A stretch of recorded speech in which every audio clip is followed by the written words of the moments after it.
morning, everyone. Well, welcome, and how's the show been so far? Hopefully all of you had, were able to attend the party yesterday. We were just talking about it, and I think it exceeded our expectations, so hopefully you guys had fun. But I'm very glad this morning to be able to talk to both Dax and Brent. Ken Garff has been a great partner. Just to introduce them a little bit, I think in this audience they probably don't need much of an introduction, but 71 rooftops, 9 states, 26 brands. You can see the stats yourself, but Ken Garff is a big group, and one of the great things about it has been the partnership between Ken Garff and us. Especially when you're dealing with a transition of this magnitude, there are always issues of some kind, but the great thing about it is the relationship we have, and then the ability to work through these things and move as quickly as possible. But to give you a sense of the magnitude of this, we have, 55 rooftops on right now? 56. 56 on right now, and another 15 or so to go. Yeah. We'll be done by October. And we'll be done in October. Right, so to get the sense of the magnitude of the transition is that we're talking about having done all of this, a little over a year now, I think. Yeah, year and a half. Year and a half, yeah. So as we work through with Ken Garff, then the other thing that we also want to do here, because Ken Garff is a very progressive dealer in terms of the way that they look at how they run the business, how you can get efficiencies, how you apply technology in a way that actually adds business value, and that's really the conversations we want to have today. But before I do that, Dax, Brent, anything else you'd like to add? No, I'm good, man. Okay. I think we're about to reach this milestone in October. Will be the first time in the company history we'll have all rooftops on Tekion. We're ready to get to the finish line. Yes, I know. I think it's as we were talking about this. It's like it's been a good road, but it's a marathon. Now it's a marathon. We got to get. Yeah, we're looking forward to that. Actually, I'm just going to go through a couple of things first, right? So first off, from a technology perspective, right, and this conversation today is really going to be about application of new technologies like AI. For you, and I know Brent, when we talk about it, it's very much in terms of you look at technology initiatives from a broader business transformation perspective. And so maybe Dax, what is that difference in practice? So, the technology initiative versus something that actually makes a business impact. How do you look at that? Yeah, I think for us, it's always people, process, technology, and that even predates AI. And we're always looking for some sort of business problem to solve, or maybe there's a strategic initiative we put forth. And so it's one of the reasons we're here, right? In 2019, we had a vision of what could be kind of just a single system through our whole company. And we started that March with a number of different partners, and Tekion was the one that prevailed. But it's always a business problem that we're trying to solve for, because ultimately, at the end of the day, business owns the outcome. And Brent, in terms of how does that then translate into how you run the technology? Yeah, and I think what Dax said, it starts with the business problem, and we go back and say, okay, what are we trying to solve? And so the reason we went to Tekion was the single cell system, and so AI is a great benefit, but we weren't thinking AI at the time. Originally, we were saying, hey, how do we simplify our operations? How do we take out 10 different pieces of software, make our employees' lives easier? Because, hey, you've got 10 different logins, we have different data sources, and our reporting environment was of such, it was too difficult to be able to get to the cloud environment that we wanted to go to with as many systems. And so simplifying that to start was kind of the goal, and now as a benefit, as we get to AI, we have a lot of opportunities there. And related to that, one of the things as you and I have talked about several times is that aspect of simplifying the employee's experience. I mean, you really look at it as amplifying the ability, the employees that you have, as opposed to anything like replacing. So can you talk a little bit more about how do you see that productivity improvement working? Yeah. I think even outside of Tekion, we were looking at different AI initiatives to amplify productivity. A couple of different examples. We run a centralized call center, and we were trying to solve a problem for turnover and scheduling needs for our customers. And so we evaluated a lot of different AI technology at the time and chose a partner. And it solved for the problem of turnover, solved for the problem of appointment scheduling, and we were able to reduce the cost per appointment by 60%, right? So it's been a journey we've been on for some time. Then specifically last year, as AI was picking up steam, we realized we needed to communicate to all of our employees that, hey, we're not gonna replace you. This is really about finding a solution that can amplify your productivity. And so you think about from the sales side, I mean, we have 70,000 internet leads that come in each month, and the waste of time for salespeople as they're working through that, if we could find solutions that work through that for them, then they become more productive. And so your 12-person guy, like was spoken about on the session before, the 12-person goes to a 13-person, to a 14-person. And so we see those productivity gains. And maybe digging into that a little bit, I know that for KenGarf, the numbers and managing by the numbers is pretty important. So what sort of numbers and measures do you look at overall? Yeah. But what numbers don't we look at? I mean, they're kind of the joke inside of our company is we're a data and reporting company who happens to sell cars. So yeah, we look at everything. So again, going back to call center, going back to we have a pretty rigorous lead follow-up campaign where we're making sure that the phone calls, the text messages, how we establish two-way communication. And so as we look at those productivity gains, then we look at the economics of those gains and how it just works its way through to ultimately our EBITDA. And then one of the things that Brent, you and I have talked about, and I think tied into a lot of that conversation was what we could do in terms of things like an ROI dashboard. And so one of the things we've been rolling out at KenGarf has been our Service AI product, and maybe you could just describe that in terms of, again, obviously there's the way we positioned it, but in terms of what was actually valuable to you and the numbers that you looked at, how did that? Yeah, and so right now we have a 4-store pilot on Service AI, and the piece that is really goes back to what Dax is saying is how do we amplify employee productivity? And so when you talk to the service advisors, they spend a tremendous amount of time taking the notes from the technicians, writing the stories, and then sending it off. And then as we looked at that, we also said there's some differing levels of quality, right? Some of the service advisors are really good and write great emails to customers, and others don't. And so when the Service AI product came out, it was a great opportunity for us to be able to, one, get consistency in the emails that are going out, ensuring that the emails are going out, that we can measure it, and then looking at the qualitative piece to say, okay, the note that went to the customer before is you have bad tires, right? What does that tell you?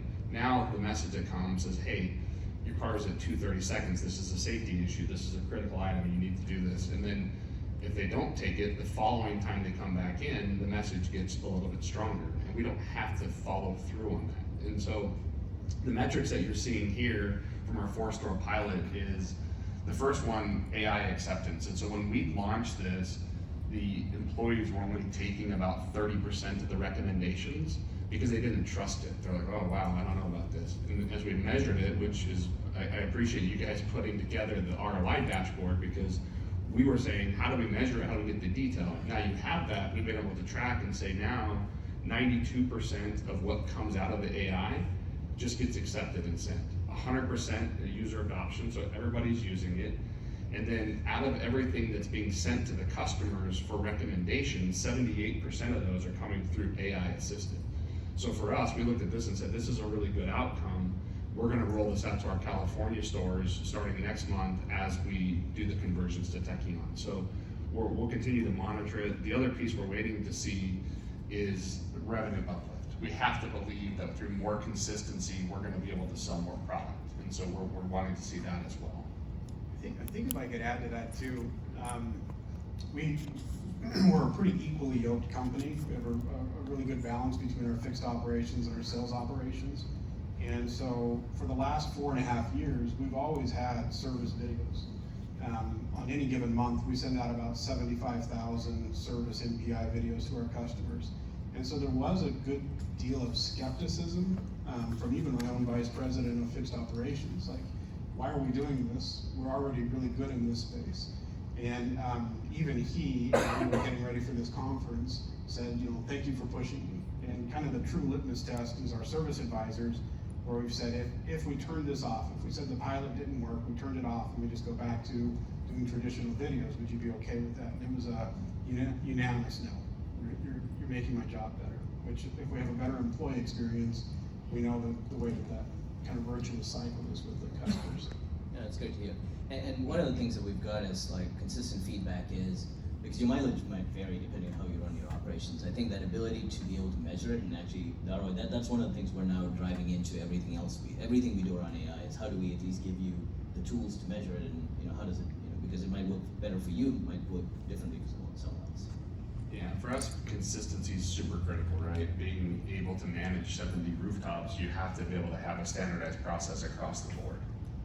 So then, speaking of that, I know you. So you've also been using our CRM Pro tool with lead snapshots and smart communication. And so maybe Brent, you could talk about that, and then Dax talk about how the business impact. So I'll tell you that the CRM component from our sales team gets tremendous feedback. Like, this is, as we launch into new dealerships, they come and they say, thank you. This is working great, we appreciate it. I think about Lead Snapshot, we did a presentation for our own internal team, and we used to call it the guy. It's the sales manager, it's whoever the person is, has to go through all the text messages, all the emails. So you're reading through 9 different pages to be able to understand what's happening with this customer. Lead Snapshot, AI generation, you get 2-3 paragraphs. You know exactly what's happening with that customer, so that you can go and provide coaching to the sales rep, you can engage and help to drive that sale. Smart communications, I don't know how many of you have taken time to read emails that come out from sales teams.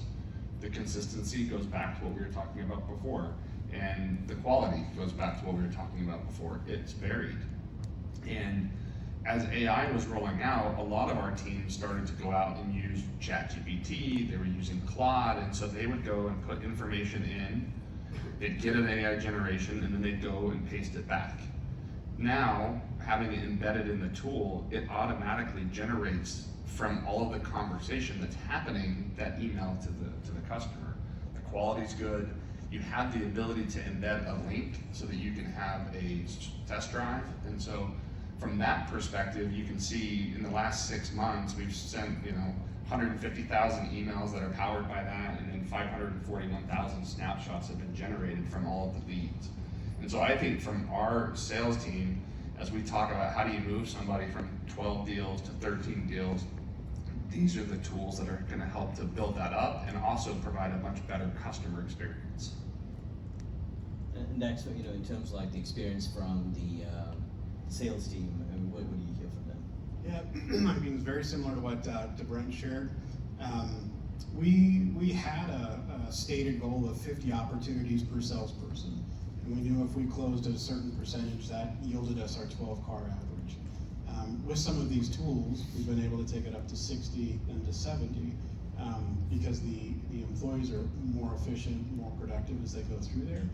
We have minimized, because it's not perfect, but we've minimized the errors in some of the emails that go out. And I think from the manager standpoint, I think like Brent said, just being able to see the snapshots so much easier is a big improvement. And I think we were really good with our previous CRM partner. I wouldn't denigrate them at all. But to Brent's point, there's 2 big pieces of software we change every conversion. It's our DMS and it's our CRM. And unanimously, everybody has said the CRM with the AI is an upgrade. We very much appreciate that.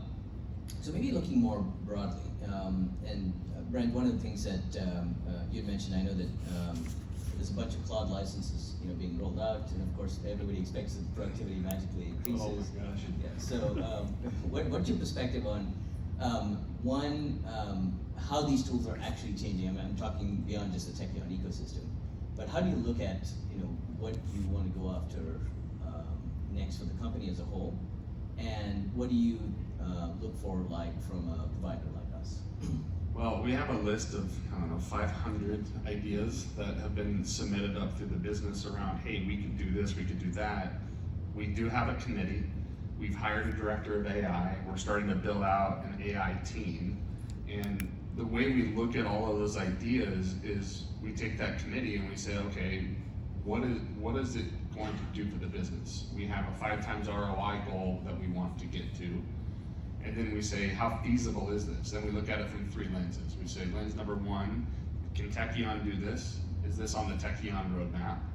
Number 2, if Tekion can't do it, is it something that another vendor can do? Is it a bolt-on? What does that look like? Do they have access to data? Do they have an integration to Tekion? And then the third is, can we build it ourselves? And we're working on some things that we're building ourselves, and we have some bolt-ons, and then we have things with Tekion. And then outside of that, you go into Claude and these LLMs, and Dax will tell you that, you know, with 100 licenses we rolled out, we had to move to the enterprise version of Claude. We were on the business version, and now that's a whole nother animal. All of our teams are learning about token usage, and we're training people on a Haiku model versus Opus, and it's a brave new world, but then the impacts on the teams of how they can data analysis, build PowerPoints, it is tremendous. I mean, I'll let Dax opine because his team they're like monsters on this thing. It's unbelievable. I'm quoting off the script here, but last month, Brent and I went up to the University of Utah for a one-day executive course on AI. I was the only business person in a group of about 30 CTOs and CIOs, and they were just lamenting about how dangerous and treacherous this is and all the things business is asking for. I'm like, I'm right here. It's gonna be okay.